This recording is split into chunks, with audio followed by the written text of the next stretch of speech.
Il y a 70 000 milliards d'étoiles dans l'univers. Et presque 100 000 fois plus d'atomes dans notre corps. Des atomes qui trouvent leur origine au cœur des étoiles, où ils ont été fabriqués il y a des milliards d'années.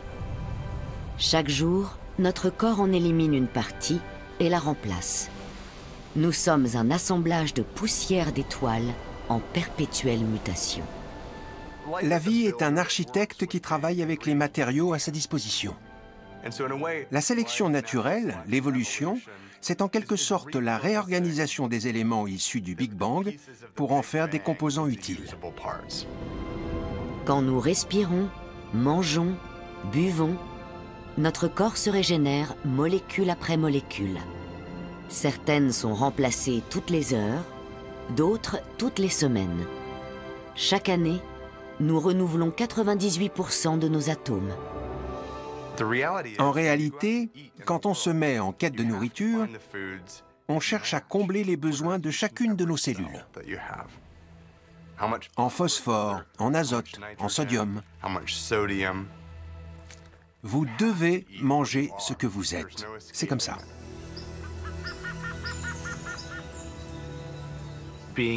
Parvenir à puiser dans son environnement assez d'éléments nutritifs pour s'épanouir, c'est une tâche très difficile.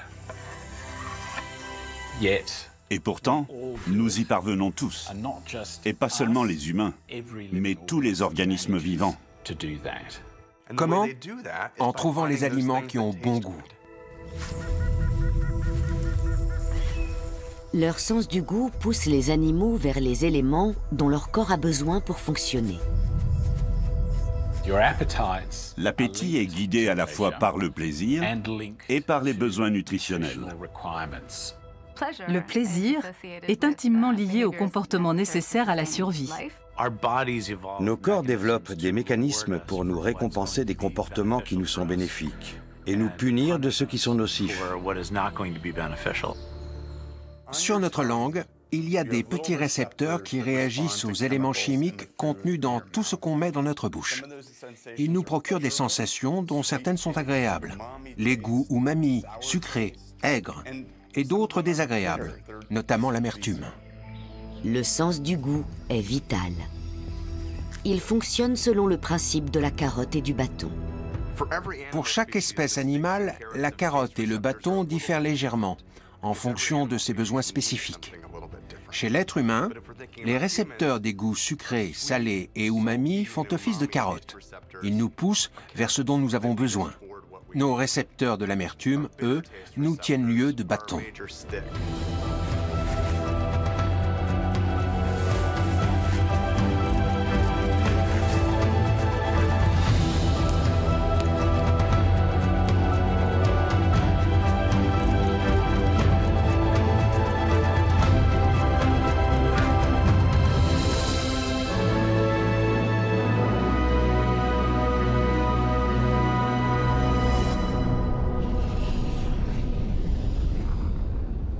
Le Soleil n'est ni plus ni moins qu'une boule de gaz incandescent, comme toutes les étoiles.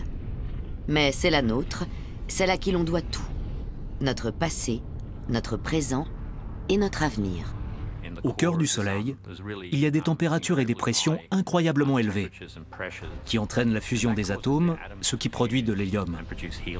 Et cette réaction libère de l'énergie. Sous la forme du rayonnement solaire. La lumière n'est donc autre que la conséquence de la réaction atomique en chaîne qui a lieu au centre de l'astre du jour. Et c'est cette lumière qui réchauffe notre planète, en détermine le climat et y rend la vie possible. Le Soleil fournit toute l'énergie dont nous avons besoin pour vivre. Les plantes convertissent la lumière en énergie chimique à travers la photosynthèse. L'énergie solaire actionne le réacteur biochimique des végétaux qui produisent du glucose à partir du dioxyde de carbone contenu dans l'air et de l'eau qu'ils trouvent dans le sol. En mangeant des plantes contenant des glucides, les animaux puisent dans l'énergie de l'univers.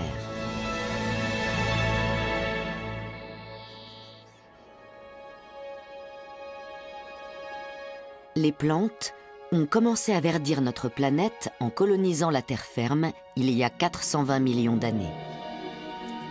Leur emboîtant le pas, les premiers animaux à sortir de l'eau ont été les vers et les arthropodes, mille-pattes, araignées, insectes. Ils ont ensuite servi de nourriture à d'autres créatures quittant les mers et les océans pour intégrer les écosystèmes terrestres, nos plus lointains ancêtres, les tétrapodes. Fondamentalement, les organismes vivants ont deux façons de se procurer l'énergie et les nutriments dont ils ont besoin. Soit à partir de l'air et de la lumière du soleil, c'est ce que font les plantes, soit en mangeant un autre organisme, ce que font les animaux. Ainsi, ils se procurent les molécules qui leur apportent l'énergie et les nutriments essentiels pour régénérer leur corps, entretenir leurs cellules et se reproduire. Le cerveau des premiers animaux qui ont dû faire ces choix nutritionnels était minuscule. Alors comment ça s'est passé? L'une des premières choses qu'ils ont faites a consisté à développer des récepteurs gustatifs qui les récompensaient quand ils trouvaient des glucides. Les glucides excitent les récepteurs du goût sucré, qui signalent au cerveau « ça se mange ». Ces récepteurs nous répètent tous les jours « le sucre c'est bon, ça maintient en vie, ça apporte du bien-être et ça garantit une bonne descendance ». C'est ce flux d'énergie sucrée qui tisse le vaste réseau du vivant, où sont entrelacés plantes et animaux, prédateurs et proies.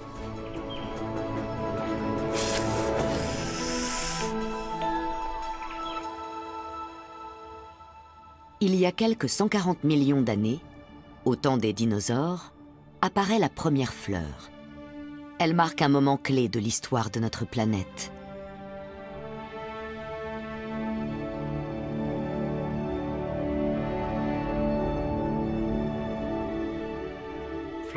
Les plantes fleuries ont procédé à des adaptations physiologiques qui leur ont permis de mieux capturer la lumière du soleil pour la transformer en nourriture. Les plantes sont les chefs cuisiniers de la nature. Leurs fleurs régalent toutes sortes d'insectes, d'oiseaux et de petits mammifères. En leur offrant de quoi se nourrir, les plantes fleuries tissent avec eux des liens mutuellement bénéfiques et assurent ainsi leur propre survie. Le nectar des fleurs attire des espèces spécifiques. En fonction des pollinisateurs que la plante cherche à appâter, elle compose un cocktail différent qui plaira particulièrement aux espèces ciblées. Les fleurs qui existent encore de nos jours sont donc d'excellentes barmaids. Ce sont celles qui ont réussi à élaborer les cocktails qui ont fait mouche. Les autres n'ont pas été pollinisées et se sont éteintes car leur nectar n'était pas assez alléchant.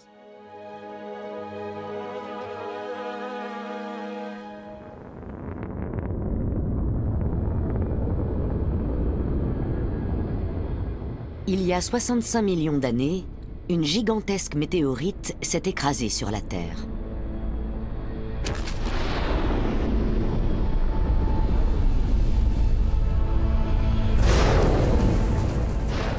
Cette catastrophe a conduit à la disparition des 3/4 des plantes et animaux qui peuplaient notre planète, mettant fin notamment au règne des dinosaures.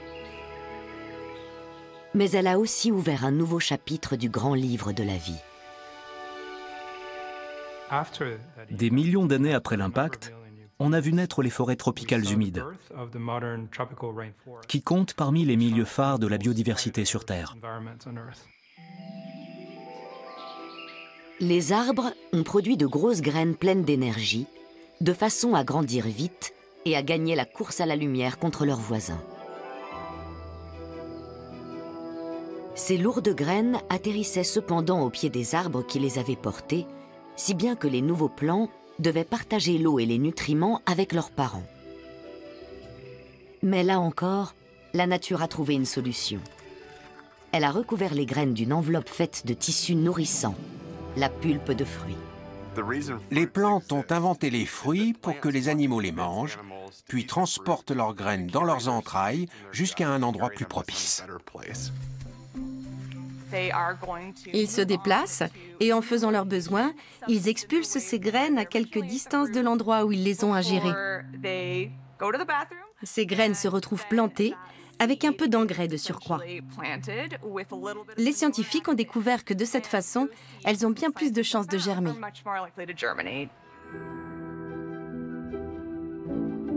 Pendant la phase de maturation des fruits, beaucoup de leurs éléments constitutifs se transforment. Les substances toxiques avec lesquelles ils se protègent à l'état immature disparaissent. Ils perdent leur acidité pour devenir délicieusement sucrés. Les plantes veulent que les animaux mangent leurs fruits pour disperser leurs graines.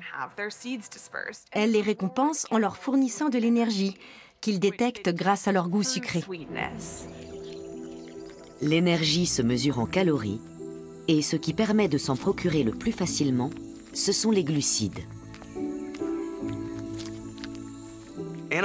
Les animaux peuvent convertir les protéines en énergie, la graisse aussi, mais le sucre, c'est déjà de l'énergie.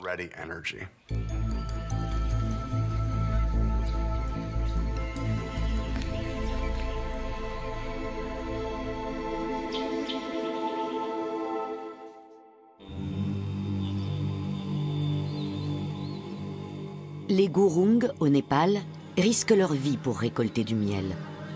Autre preuve, s'il en faut, de la toute-puissance de notre désir de sucre. L'appétence pour les saveurs sucrées, relativement rare dans la nature, est innée et commune à toutes les espèces animales. Et il en a toujours été ainsi.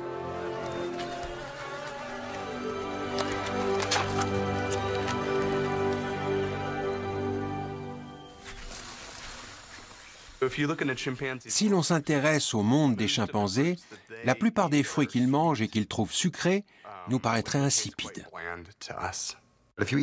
J'ai goûté aux fruits que mangent les chimpanzés. Et je peux vous dire que le fruit le plus sucré de la forêt tropicale africaine était à peu près aussi sucré qu'une carotte. Les glucides sont rares mais indispensables à la vie. C'est pourquoi l'évolution a récompensé les animaux avec le plaisir dès qu'ils goûtent à quelque chose d'un tant soit peu sucré. Tout notre être doit aspirer à en manger. On entend dire que le sucre rend aussi dépendant que la cocaïne. Mais il serait plus juste de dire que la cocaïne rend aussi dépendant que le sucre. L'évolution a voulu qu'on soit dépendant au glucose, qui était rare dans l'environnement au sein duquel l'être humain a évolué. Quand on mange des fruits, on stimule le système de récompense du cerveau. Il libère de la dopamine qui nous dit « encore ». C'est la molécule du plaisir.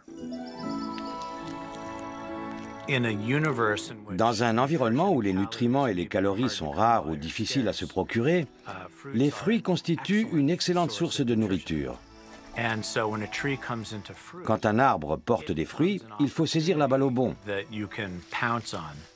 Et qu'importe si on en mange trop, les calories en excès se transforment en graisse que l'on stocke, et tant mieux. C'est dans l'ordre des choses. Parce que cet arbre ne portera pas des fruits éternellement. Un jour, il n'y en aura plus. Alors on descendra de l'arbre. Et on devra s'accommoder de ressources plus réduites. Quand les chimpanzés ont découvert qu'ils pouvaient se servir d'outils, ils ont inventé la possibilité de faire des choix idiots. Certains d'entre eux se sont mis à passer des heures, des journées, voire des années à se procurer de minuscules quantités de miel, en dépensant bien plus de calories que le miel ne leur en procurait.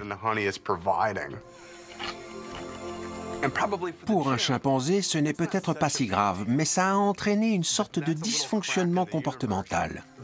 Ils se sont acharnés à chercher le plaisir en le dissociant du gain énergétique auquel il était originellement lié.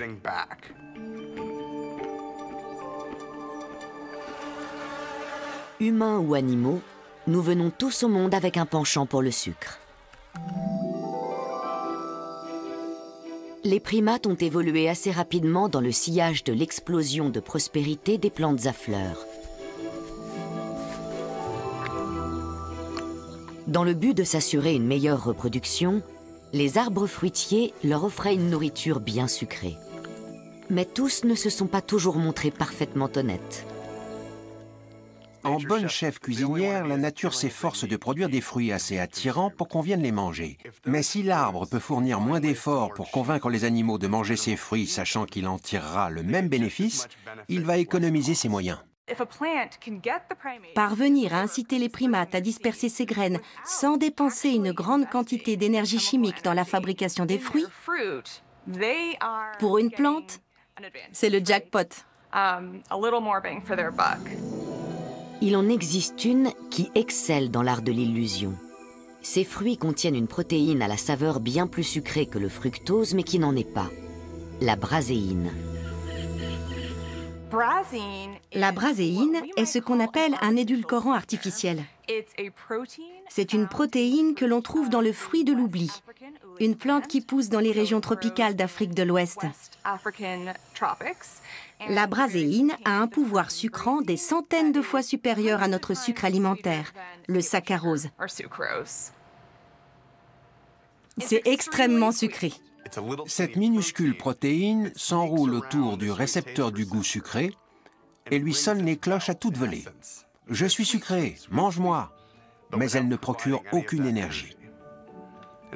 Pour le fruit, c'est génial, parce qu'une toute petite protéine qui crie « il y a du sucre là-dedans », ça ne lui coûte pas cher. En revanche, pour l'animal, ça peut s'avérer très problématique.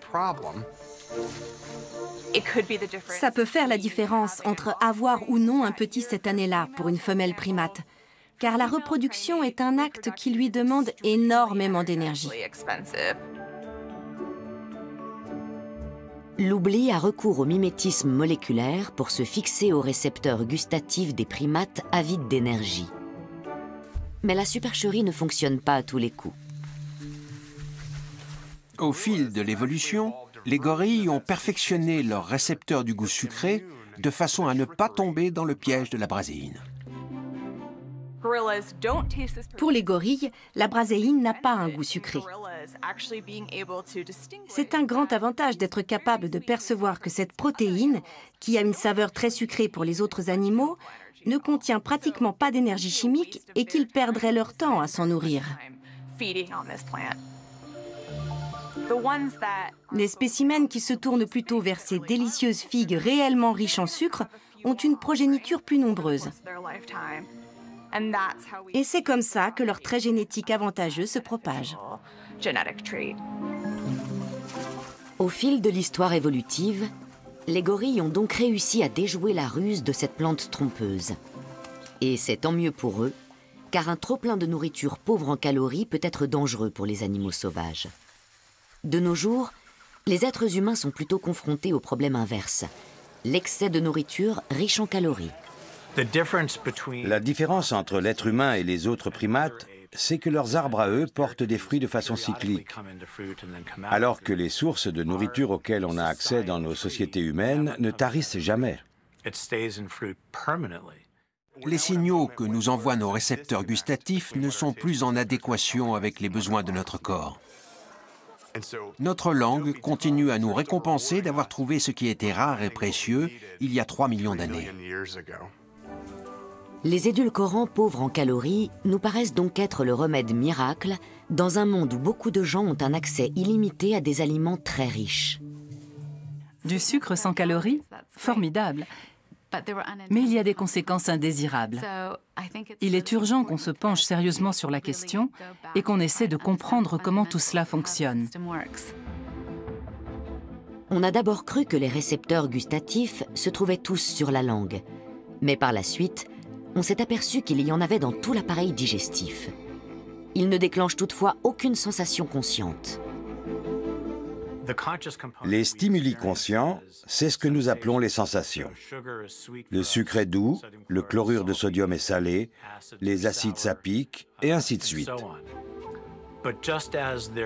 Mais de la même façon qu'il y a une sorte d'analyse du signal qui va de notre bouche à notre cerveau et donne lieu à une prise de conscience, il y a aussi un signal qui est analysé sans qu'on en ait conscience. On a des cellules dans l'intestin grêle qu'on peut stimuler. Ça entraîne une impulsion nerveuse qui monte au cerveau, lequel libère de la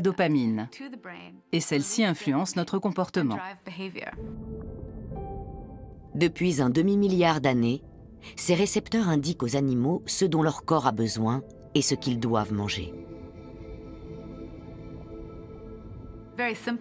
Des organismes très simples apprennent à répéter les comportements associés à des effets positifs.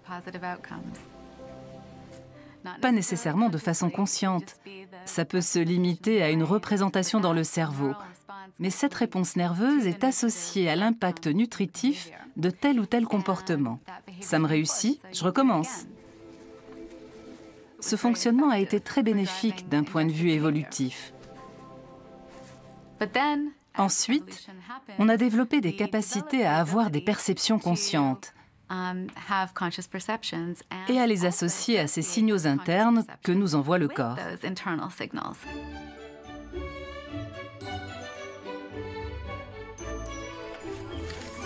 Du fait que dans la nature, le goût sucré est presque toujours synonyme de calories, il a toujours été perçu comme un indicateur fiable d'une nourriture riche en énergie.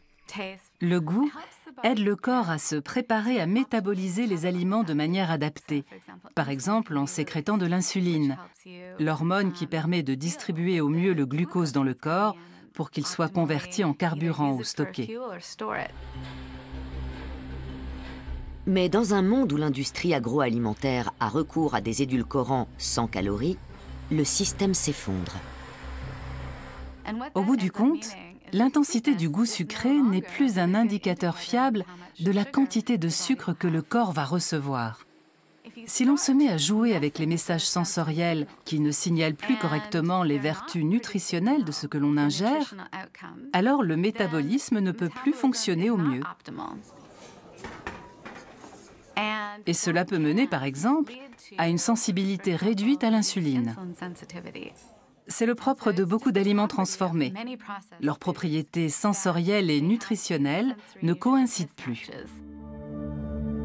Ce qui nous est d'abord apparu comme un remède miracle a entraîné précisément les problèmes qu'on espérait résoudre. Prise de poids, intolérance au glucose, diabète.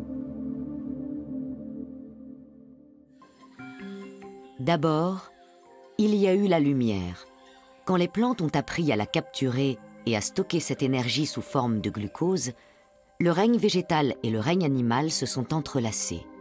Puis un règne à part est venu s'installer, celui des champignons. Une espèce minuscule a eu une influence majeure sur nous, la levure. Les spores de levure sont partout, on en a sur nous, elles atterrissent sur tout ce qu'on mange. Et dès qu'elles trouvent du sucre dans un fruit, elles le font fermenter. Les fruits contiennent donc toujours un peu d'alcool.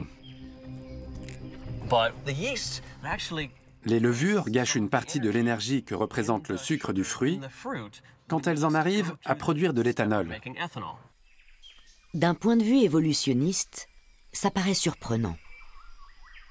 Pourquoi ne métabolisent-elles pas tout le sucre pour en tirer de l'énergie? Parce qu'elles ont des concurrentes dans le fruit en train de fermenter, les bactéries. Elles veulent, les unes comme les autres, consommer ce fruit divinement sucré, alors elles se livrent à une course de vitesse. Les levures génèrent un microbicide. L'éthanol est une molécule dangereuse. Elle peut tuer les bactéries qui sont dépourvues de parois cellulaires. Les levures, elles, ont un seuil de tolérance plus élevé à l'alcool. Robert Dudley avait des raisons personnelles de chercher à comprendre d'où nous vient notre étrange relation à l'alcool. Mon père était alcoolique et je me suis toujours intéressé de près aux causes du comportement autodestructeur. Je n'ai jamais fait de recherche en la matière, mais j'ai vécu 5 ans dans la forêt tropicale panaméenne où j'ai vu beaucoup de primates. Ils mangeaient des mangues et toutes sortes de prunes ou autres fruits tropicaux. Un jour, j'ai pris conscience que les grands singes consommaient peut-être de l'alcool à travers les fruits. C'est ce qui m'a conduit à formuler l'hypothèse des singes ivres. L'hypothèse des singes ivres part du principe que notre penchant pour l'alcool nous viendrait de nos ancêtres primates mangeurs de fruits à la pulpe parfois fermentée. Il s'agissait de vérifier la teneur en éthanol des fruits en question. Robert Dudley a confié cette mission à Alexei Marot, son collègue doctorant. Ce que j'ai découvert au fil de mes recherches visant à vérifier l'hypothèse des singes ivres, c'est que les fruits, quel que soit leur degré de maturité, contiennent de l'alcool. Plus le fruit est mûr, plus il contient de sucre, et donc aussi d'alcool en présence de levure. Nous avons récemment achevé une étude au cours de laquelle nous avons observé des singes qui mangeaient des fruits spécifiques et il s'avère que la quantité d'éthanol qu'ils ingèrent se monte à 1% de la quantité de fruits totale qu'ils consomment. Donc, en un jour, ils absorbent l'équivalent d'un verre d'alcool. L'éthanol, ou alcool éthylique, ou plus simplement alcool, est une molécule volatile. Et en passant à l'état de gaz, elle libère un parfum qui signale que le fruit est mûr. Si le fruit fermente alors qu'il est encore accroché à l'arbre, ce que confirment les données que j'ai collectées, alors l'éthanol qui émane du fruit forme une sorte de panache. Et ce panache signale à l'animal qui le sent qu'il y a une récompense calorique à la clé. Les singes associent l'odeur de l'éthanol et l'ingestion d'éthanol à une récompense nutritionnelle. Mais voilà, la consommation chronique ou incontrôlée d'alcool est néfaste. Comme le sucre, l'alcool doit être décomposé par des enzymes digestives pour être détoxifié. La question est, parmi tous les animaux qui mangent des fruits, y a-t-il une signature dans leur génome? Des changements génétiques qui indiquent une meilleure capacité à métaboliser l'alcool? Leurs enzymes sont-elles plus efficaces? Et la réponse est oui. Au cours de l'évolution, l'exposition à l'alcool a laissé une empreinte jusque dans le génome des gros consommateurs de fruits. En observant les enzymes présentes dans la bouche et l'estomac des humains et des autres primates, on a décelé une mutation. Une mutation que nous avons en commun avec les chimpanzés et les gorilles. Nous possédons une enzyme qui métabolise l'éthanol.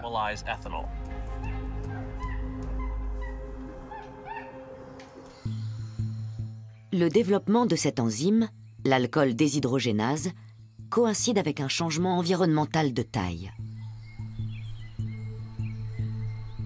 Il y a 10 millions d'années, la Terre a refroidi et les forêts tropicales ont cédé la place aux savanes. C'est à peu près à la même période que nos ancêtres ont commencé à vivre au sol, où ils trouvaient davantage de fruits fermentés. À partir de là, les primates se sont mis à manger des fruits blés, contenant une plus forte concentration d'éthanol. C'est pourquoi la sélection naturelle a favorisé une mutation qui permet aux organismes d'utiliser les ressources, l'énergie, les calories associées à l'éthanol sans s'intoxiquer. Quelques petits changements, quelques mutations ont permis à nos enzymes, en l'occurrence l'alcool déshydrogénase, de métaboliser l'éthanol 40 fois plus vite. La digestion accélérée de l'alcool a certes présenté des avantages. Mais il y a une autre explication au fait que les singes ne peuvent pas s'enivrer sérieusement. Leur estomac se remplit avant qu'ils n'atteignent des niveaux d'alcoolisation tels que ceux que nous atteignons dans les bars ou les restaurants du monde moderne. À une exception près, comme l'a constaté Kimberly Hawkins. Nous avons observé des chimpanzés en train de boire la sève fermentée de palmiers à raffia. Les villageois des environs placent des récipients sur les palmiers pour recueillir la sève. Cette sève fermente incroyablement vite et les chimpanzés viennent en profiter. Ils utilisent des éponges qu'ils fabriquent avec des feuilles et qu'ils trempent dans les récipients pour absorber le vin de palme.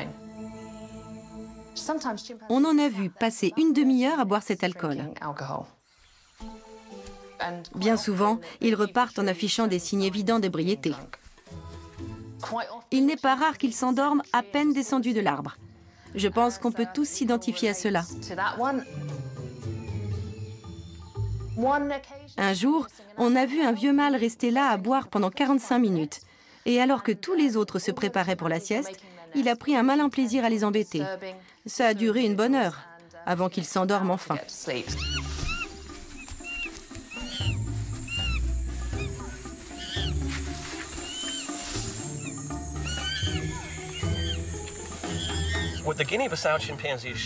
Les chimpanzés de Guinée-Bissau nous montrent que l'intoxication à l'alcool n'est possible que parce que les humains ont la technologie qui permet d'atteindre des concentrations en éthanol bien supérieures à ce qu'il est possible de trouver dans la nature.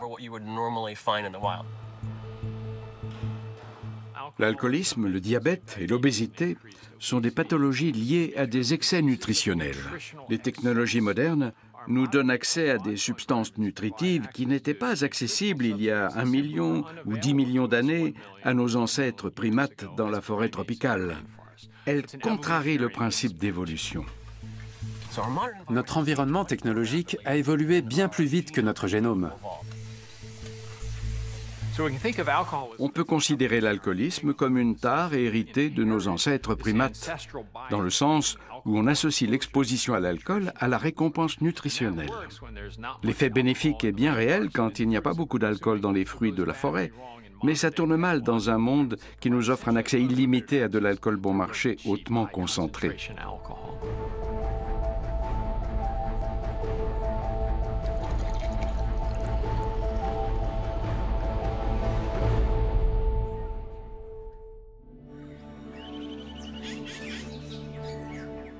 Dans des échelles de temps très vastes, les modifications du comportement alimentaire ont entraîné des mutations des récepteurs gustatifs, voire donné naissance à de nouvelles espèces.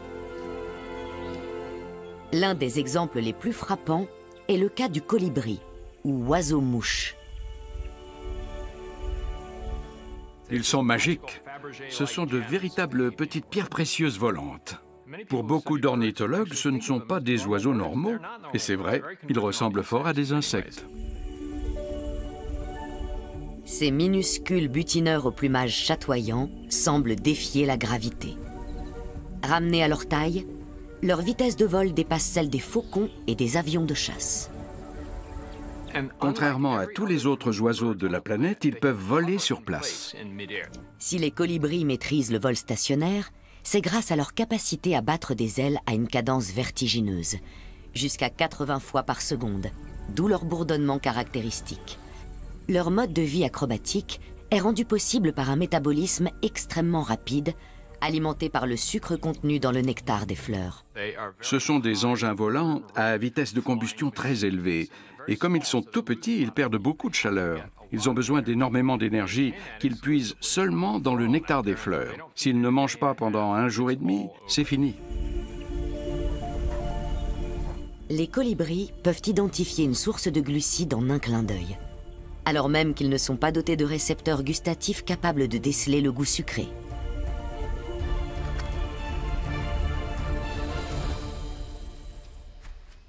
Cela n'a pas manqué d'intriguer Maud Baldwin, biologiste de l'évolution.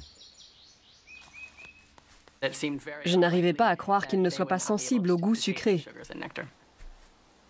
Comment ces oiseaux qui dépendent aussi fortement du nectar ou des fruits riches en sucre faisaient-ils dans ce cas pour le détecter, ce sucre? Les oiseaux-mouches sont un mystère, parce qu'ils descendent directement de martinets. Ce sont eux aussi des oiseaux au vol admirable, mais strictement insectivores. Ils sont carnivores. Et si on remonte jusqu'à leurs plus lointains ancêtres, on arrive aux dinosaures. On est face à une longue lignée d'animaux sans récepteur du goût sucré. Que se passe-t-il quand les colibris commencent à évoluer de manière à tirer avantage du nectar pour se procurer toute l'énergie que requiert leur mode de vie frénétique et toutes ces pointes de vitesse qu'ils piquent dans tous les sens? Comment est-ce qu'ils s'y prennent? En fait, les colibris détectent le sucre via leur récepteur du goût umami.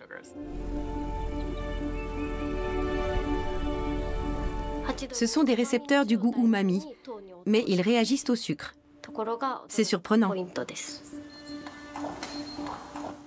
Yasuka Toda et Maud Baldwin ont découvert que les colibris avaient retrouvé la sensibilité au sucre que leurs ancêtres avaient perdu il y a des millions d'années.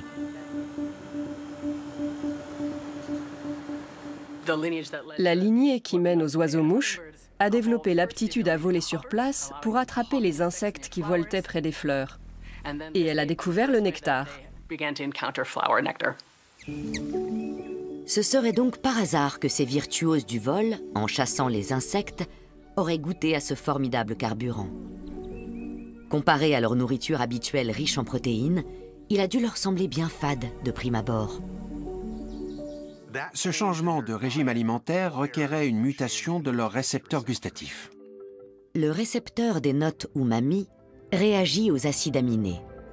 Or, les molécules du sucre ont une toute autre structure.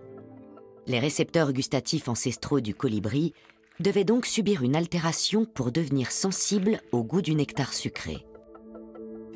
Les mutations initiales ont eu lieu par hasard, et différentes combinaisons de ces mutations existaient chez les ancêtres des colibris. Il faut plus d'un changement pour convertir un récepteur du goût umami en récepteur du goût sucré. Ce qui a dû se passer, c'est que chez certains ancêtres des colibris, une combinaison spécifique de mutations a conféré au récepteur du goût umami la capacité de réagir à la fois aux acides aminés et aux molécules sucrées. C'est ainsi que les colibris ont développé une prédilection pour le nectar. Mais si leurs récepteurs du goût umami réagissent aussi bien aux acides aminés qu'au sucre, quelle saveur peut bien avoir le nectar pour eux? Il est probable que les colibris perçoivent les acides aminés et le sucre comme de l'umami. Pour nous, les goûts sucrés et umami sont très différents. Mais pour les colibris, il se pourrait qu'ils correspondent à une seule et même perception. La sauce soja, une limonade et un gâteau au chocolat, pour eux, ce serait peut-être du pareil au même.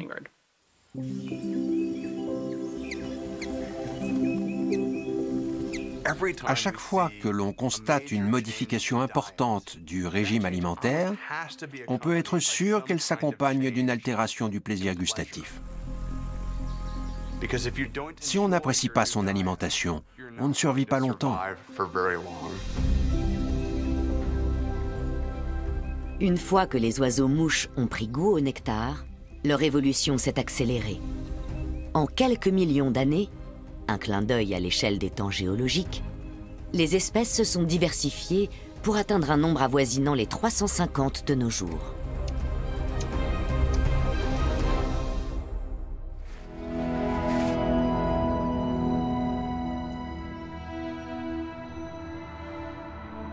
Pendant des centaines de millions d'années, les plantes et les animaux ont évolué de concert dans un partenariat mutuellement bénéfique. Ça, c'est le bon côté des choses. Le mauvais, c'est qu'une course aux armements acharnés, plus ancienne encore, oppose les deux règnes. Cette histoire remonte à 300 millions d'années, lorsque les plantes ne produisaient pas de fleurs et les mammifères tels que nous les connaissons n'existaient pas encore.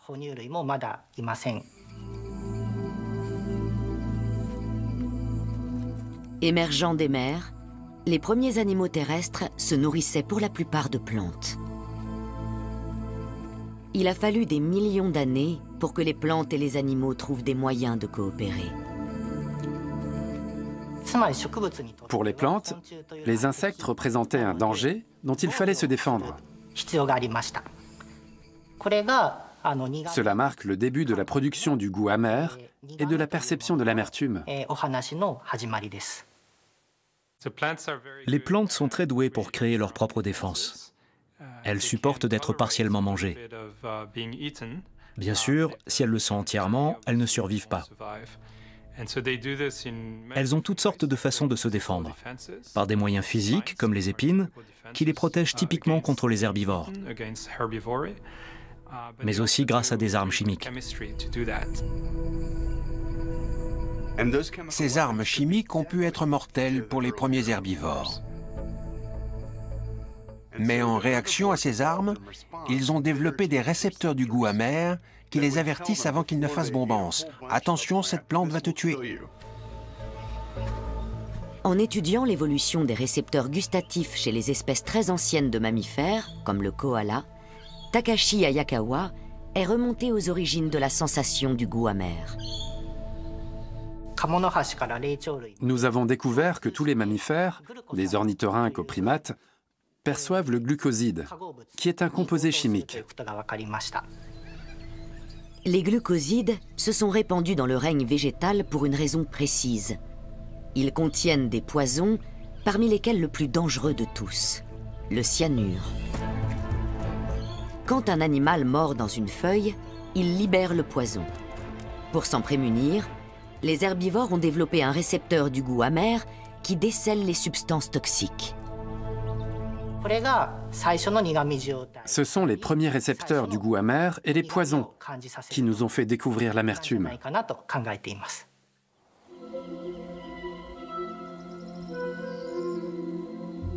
Certains animaux ont toutefois appris à utiliser le glucoside à leur avantage. C'est le cas de bon nombre de chenilles qui se nourrissent de plantes toxiques et constituent des stocks de poison pour s'armer elles-mêmes contre leurs prédateurs. Même une fois transformés en papillons, le goût amer subsiste. Leurs ennemis sont prévenus.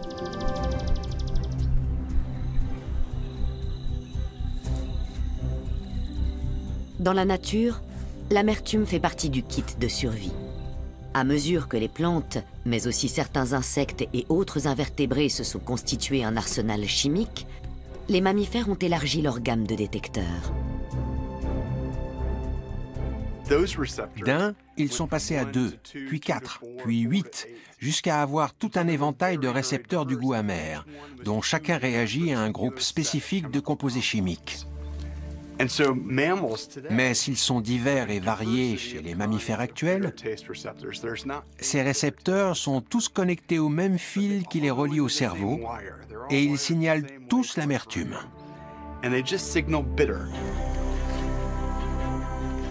Le nombre de récepteurs présents dans les bourgeons gustatifs qu'ils ont sur la langue dépend du nombre de composés toxiques présents dans l'environnement des animaux.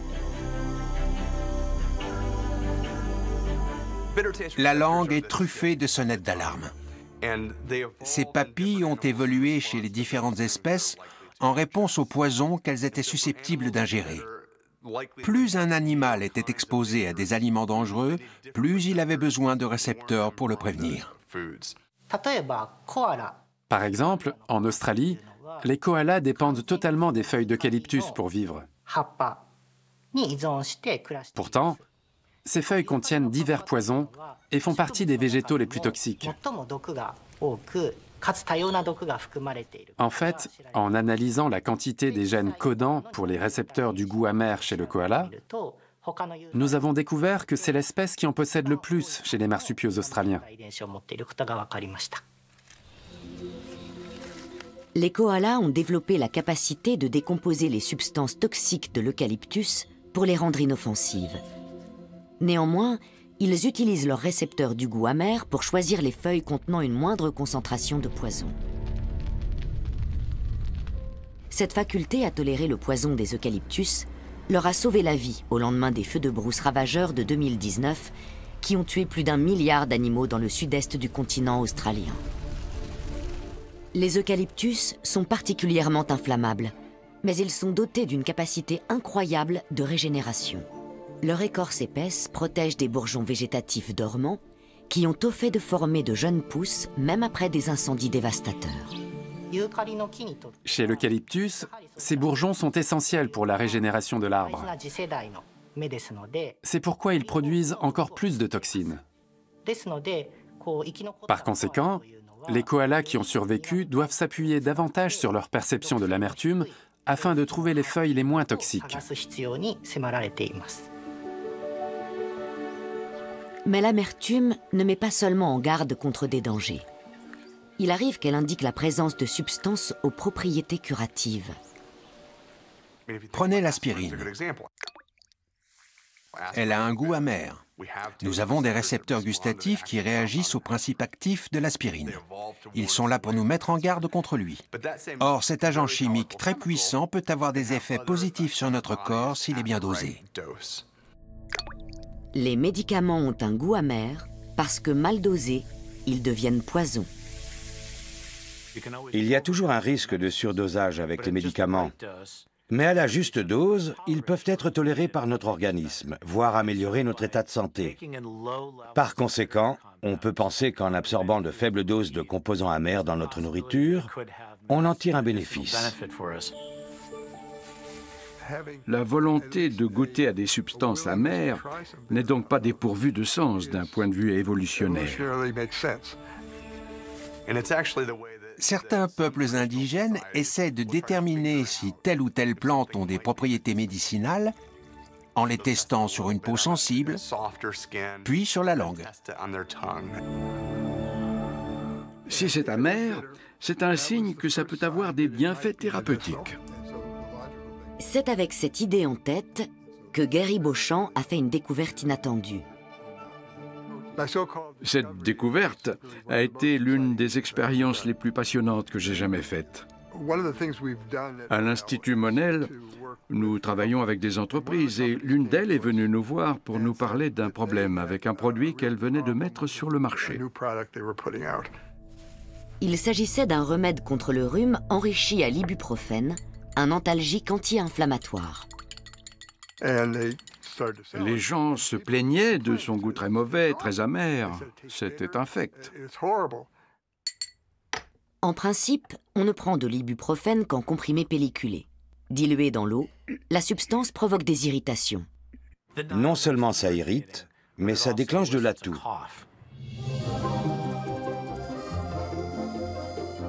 Des années plus tard, Gary Beauchamp a été invité à un congrès de nutrition moléculaire en Sicile.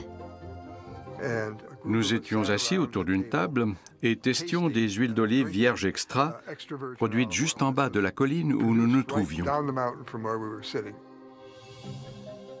C'était la première fois que je buvais de l'huile d'olive pure. Je l'ai avalée et tout à coup, après 5 ou 10 secondes, j'ai ressenti un picotement dans la gorge et j'ai entendu tous les conférenciers comme moi-même se mettre à tousser. J'ai tendu un verre à Paul Breslin, qui avait aussi testé l'ibuprofène, et je lui ai dit « bois ». Paul était d'accord pour boire n'importe quoi. Alors il a levé son verre, bu d'un trait et dit « Mais pourquoi vous avez mis de l'ibuprofène dans l'huile d'olive ?» On voulait savoir ce que c'était et si c'était anti-inflammatoire. Alors on a fait un tas d'expériences en décomposant l'huile d'olive, c'est-à-dire en séparant ses différents composants pour essayer de comprendre lequel provoquait la toux. On a découvert un agent chimique qui n'a rien à voir avec l'ibuprofène, mais qui provoque les mêmes picotements dans la gorge. C'est très intéressant parce que ça veut dire que notre expérience sensorielle est capable de nous informer des vertus curatives des substances que nous ingérons. On a appelé celle-ci l'oléocanthal, autrement dit l'aldéhyde épineux de l'olive.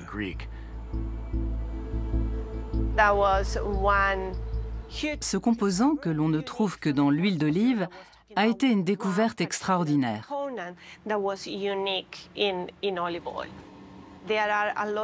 De nombreuses études sont en cours aux États-Unis auxquelles nous participons et elles visent à faire la lumière sur l'action de l'huile sur la santé cognitive. Les expériences menées sur les souris ont des résultats prometteurs. La plupart des maladies sont de nature inflammatoire. Le régime alimentaire méditerranéen traditionnel, surtout lorsqu'il est riche en huile d'olive vierge extra, est associé à de plus faibles risques de développer des cancers et diverses maladies inflammatoires, y compris le diabète ou encore les maladies comme Alzheimer.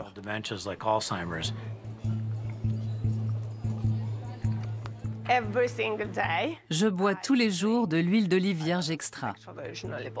Au travail, puisque je fais partie d'un panel chargé de tester toutes sortes d'huiles d'olive vierge extra, mais pas uniquement. À la maison aussi. C'est pratiquement la seule huile qu'on utilise dans ma famille. Tout ceci nous révèle que les aliments sont tous des médicaments en puissance, et particulièrement ceux qui ont un goût amer. Si vous allez dans la nature sauvage et que vous vous mettez à cueillir des choses, vous verrez que la plupart sont amers. Les aliments sucrés sont très minoritaires dans la nature. Leurs récepteurs du goût sucré permettent aux animaux de détecter le sucre même là où il n'est présent qu'en toute petite quantité, tandis que leurs récepteurs du goût amer les incitent à éviter les choses trop amères. Donc, dans leur milieu naturel, les animaux comparent sans arrêt le goût des aliments à disposition pour juger s'ils sont comestibles. L'amertume et la douceur sont le yin et le yang du goût. Depuis la nuit des temps, le sens du goût nous permet de déceler la présence des molécules constitutives de la vie. Sucré, salé, aigre, amer, umami. Depuis des milliards d'années, ces sensations guident les animaux dans leurs choix nutritionnels et leur permettent de survivre dans leurs habitats respectifs. Le goût a joué un rôle crucial dans la survie et l'adaptation des animaux, y compris des humains, au fil de l'évolution. Dans les laboratoires qui étudient l'évolution du goût, on découvre de nouvelles saveurs presque tous les ans. Celles du calcium, du phosphore, de certaines graisses. On en sait encore si peu qu'on va probablement encore faire des découvertes fondamentales sur nous-mêmes, qui nous concerneront tous, tout autour du globe.